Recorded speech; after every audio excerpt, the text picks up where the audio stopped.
I've been working at Spectrum House, Rauko House for 10 years, and we have 5 people we look after there, and their disabilities are quite different from each other. So you have to learn to know the people very well.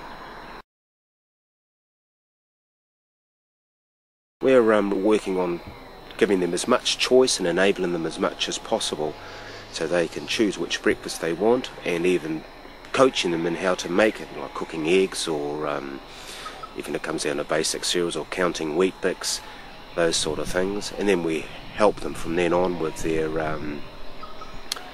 washing and showering and shaving and brushing teeth and making sure they look nice and they choose their own clothes and present themselves well, which everybody likes to look good.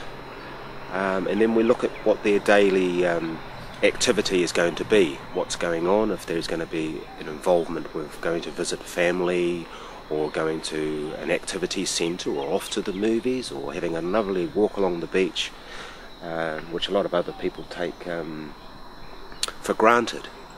That's where I'm so pleased with my job. I'm able to enhance people's lives with little things like that.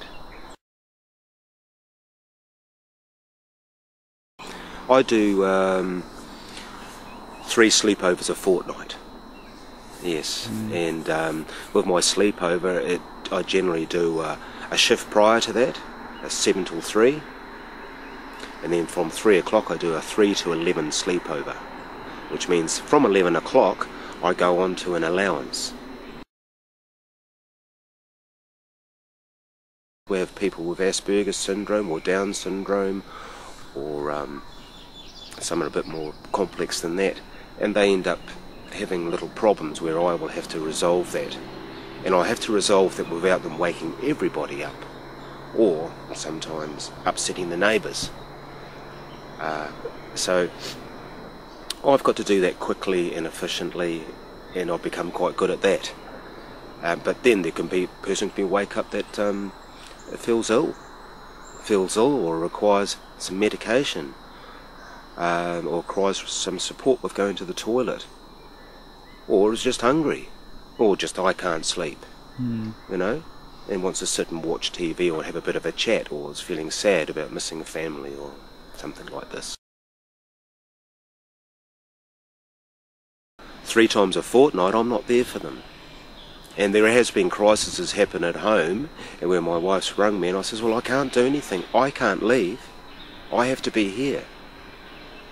And it's a horrible feeling. And when I feel like I'm not being paid right for what I'm doing, it makes it even worse.